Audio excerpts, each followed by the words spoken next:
السلام علیکم مزے سامعین، کہانی کی جانب بڑھنے سے پہلے ہمیشہ کی طرح آپ سے درخواست ہے کہ میرے چینل کو سبسکرائب کریں اور میری ویڈیوز کو لائک کریں۔ حاجی صاحب نے آخری عمر میں فیکٹری لگا لی اور 24 گھنٹے فیکٹری میں رہنے لگے۔ وہ 16 سے 18 گھنٹے دفتر میں کام کرتے تھے اور جب تھک جاتے تھے تو فیکٹری کے گیسٹ ہاؤس میں سو جاتے تھے۔ حاجی صاحب کے مزاج کی یہ تبدیلی سب کے لیے بڑی حیران کن تھی۔ وہ 30 برس تک دنیا داری، کاروبار اور روپے پیسے سے الگ تھلگ رہے۔ انہوں نے یہ عرصہ عبادت اور ریاضت میں گزارا تھا اور اللہ تعالیٰ نے انہیں اس ریاضت کا بڑا خوبصورت صلہ دیا تھا۔ وہ اندر سے روشن ہو گئے تھے۔ وہ صبح 8 بجے اپنی بیٹھک کھولتے تھے اور رات گئے تک ان کے گرد لوگوں کا مجمع رہتا تھا۔ لوگ اپنی اپنی حاجت لے کر ان کے پاس آتے تھے۔ وہ ان کے لیے دعا کا ہاتھ بلند کر دیتے تھے اور اللہ تعالیٰ سائل کے مسائل کا حل فرما دیتا تھا۔ اللہ تعالیٰ نے ان کی دعاؤں کو قبولیت سے سرفراز رکھا تھا، لیکن پھر اچانک حاجی صاحب کی زندگی نے پلٹا کھایا۔ وہ ایک دن اپنی گدی سے اٹھے، بیٹھک بند کی، اپنے بیٹوں سے سرمایہ لیا اور گارمنٹس کی ایک درمیانے درجے کی فیکٹری لگا لی۔ انہوں نے اس فیکٹری میں 500 خواتین رکھی، خود اپنے ہاتھوں سے یورپی خواتین کے لیے کپڑوں کے نئے ڈیزائن بنائے، یہ ڈیزائن یورپ بھجوائے، باہر سے آرڈر آئے اور حاجی صاحب نے مال بنوانا شروع کر دیا۔ یوں ان کی فیکٹری چل نکلی اور حاجی صاحب دونوں ہاتھوں سے ڈالر سمیٹنے لگے۔ دنیا میں اس وقت گارمنٹس کی کم و بیش 2-3 کروڑ فیکٹریاں ہوں گی اور ان فیکٹریوں کے اتنے ہی مالکان ہوں گے، لیکن ان 2-3 کروڑ مالکان میں حاجی صاحب جیسا کوئی دوسرا کردار نہیں ہوگا۔ پوری دنیا میں لوگ بڑھاپے تک کاروبار کرتے ہیں اور بعد ازاں روپے پیسے اور اکاؤنٹ سے غائب ہو کر اللہ اللہ شروع کر دیتے ہیں، لیکن حاجی صاحب ان سے بالکل الٹ تھے۔ انہوں نے 35 سال کی عمر میں کاروبار چھوڑا، اللہ سے لو لگائی، لیکن جب وہ اللہ کے قریب ہو گئے تو انہوں نے اچانک اپنی آباد خانقاہ چھوڑی اور مکروہات کے گڑھے میں چھلانگ لگا دی۔ وہ دنیا کے واحد بزنس مین ہیں جو فیکٹری سے درگاہ تک گئے تھے اور پھر درگاہ سے واپس فیکٹری پر آ گئے۔ حاجی صاحب کی کہانی ایک کتے سے شروع ہوئی تھی اور کتے پر ہی ختم ہوئی۔ حاجی صاحب کی گارمنٹس کی فیکٹری تھی۔ حاجی صاحب صبح فیکٹری چلے جاتے تھے اور رات بھیگنے تک کام کرتے تھے۔ ایک دن وہ فیکٹری پہنچے تو انہوں نے دیکھا کہ ایک درمیانے قد کاٹ کا کتا گھسٹ گھسٹ کر ان کے گودام میں داخل ہو رہا ہے۔ حاجی صاحب نے غور کیا تو پتہ چلا کتا شدید زخمی ہے، شاید وہ کسی گاڑی کے نیچے آ گیا تھا جس کے باعث اس کی 3 ٹانگیں ٹوٹ گئی تھیں اور وہ صرف ایک ٹانگ کے ذریعے اپنے جسم کو گھسیٹ کر ان کے گودام تک پہنچا تھا۔ حاجی صاحب کو کتے پر بڑا رحم آیا۔ انہوں نے سوچا وہ کتے کو جانوروں کے کسی ڈاکٹر کے پاس لے جاتے ہیں، اس کا علاج کراتے ہیں اور جب کتا ٹھیک ہو جائے گا تو وہ اسے گلی میں چھوڑ دیں گے۔ حاجی صاحب نے ڈاکٹر سے رابطے کے لیے فون اٹھایا، لیکن نمبر ملانے سے قبل ان کے دل میں ایک انوکھا خیال آیا اور حاجی صاحب نے فون واپس رکھ دیا۔ حاجی صاحب نے سوچا کتا شدید زخمی ہے، اس کی 3 ٹانگیں ٹوٹ چکی ہیں، اس کا جبڑا زخمی ہے اور پیٹ پر بھی چوٹ کا نشان ہے، چنانچہ کتا روزی روٹی کے بندوبست نہیں کر سکتا۔ حاجی صاحب نے سوچا اب دیکھنا یہ ہے قدرت اس کتے کی خوراک کا بندوبست کیسے کرتی ہے۔ حاجی صاحب نے مشاہدے کا فیصلہ کیا اور چپ چاپ بیٹھ گئے۔ وہ کتا سارا دن گودام میں بے ہوش پڑا رہا۔ شام کو جب اندھیرا پھیلنے لگا تو حاجی صاحب نے دیکھا ان کی فیکٹری کے گیٹ کے نیچے سے ایک دوسرا کتا اندر داخل ہوا۔ کتے کے منہ میں ایک لمبی سی بوٹی تھی۔ کتا چھپتا چھپاتا گودام تک پہنچا، زخمی کتے کے قریب آیا، اس نے پاؤں سے زخمی کتے کو جگایا اور بوٹی اس کے منہ میں دے دی۔ زخمی کتے کا جبڑا حرکت نہیں کر پا رہا تھا، چنانچہ اس نے بوٹی واپس اگل دی۔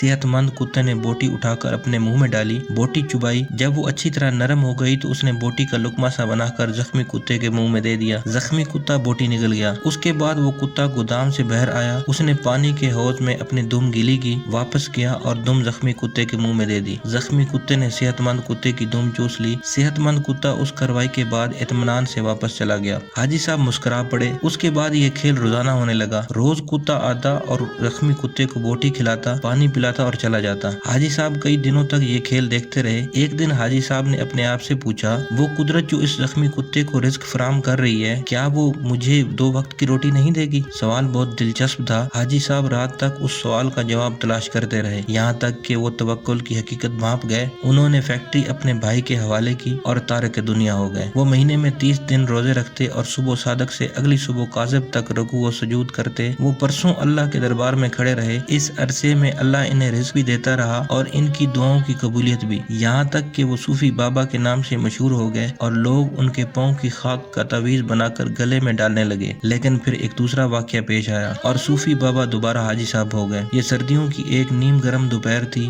صوفی بابا کی بیٹھک میں درجنوں عقیدت مند بیٹھے تھے۔ صوفی بابا ان کے ساتھ روحانیت کے رموز پر بات چیت کر رہے تھے۔ باتوں ہی باتوں میں صوفی بابا نے کتے کا قصہ چھیڑ دیا اور اس قصے کے آخر میں حاضرین کو بتایا، رزق ہمیشہ انسان کا پیچھا کرتا ہے، لیکن ہم بے وقوف انسانوں نے رزق کا پیچھا شروع شروع کر دیا ہے۔ اگر انسان کا توکل زندہ ہو تو رزق انسان تک ضرور پہنچتا ہے، بالکل اس کتے کی طرح جو زخمی ہوا تو دوسرا کتا اس کے حصے کا رزق لے کر اس کے پاس آ گیا۔ میں نے اس زخمی کتے سے توکل سیکھا، میں نے دنیا داری ترک کی اور اللہ کی راہ میں نکل آیا۔ آج اس راہ کا انعام ہے کہ میں آپ لوگوں کے درمیان میں بیٹھا ہوں۔ ان 30 برسوں میں کوئی ایسا دن نہیں گزرا جب اللہ تعالیٰ نے کسی نہ کسی وسیلے سے مجھے رزق نہ دیا ہو یا میں کسی رات بھوکا سویا ہوں۔ میں ہمیشہ اس زخمی کتے کو تھینک یو کہتا رہا ہوں جس نے مجھے توکل کا سبق سکھایا۔ صوفی بابا کی محفل میں ایک نوجوان پروفیسر بھی بیٹھا تھا۔ پروفیسر نے جینز پہن رکھی تھی۔ نوجوان پروفیسر کہکا لگا کر بولا، صوفی بابا، ان دونوں کتوں میں افضل زخمی کتا نہیں تھا، بلکہ وہ کتا تھا جو روز شام کو زخمی کتے کو بوٹی چبا کر کھلاتا تھا اور اپنی گیلی دم سے اس کی پیاس بجھاتا تھا۔ کاش آپ نے زخمی کتے کے توکل کے بجائے صحت مند کتے کی خدمت، قربانی اور ایثار پر توجہ دی ہوتی تو آج آپ کی فیکٹری 500-600 لوگوں کا چولہا جلا رہی ہوتی۔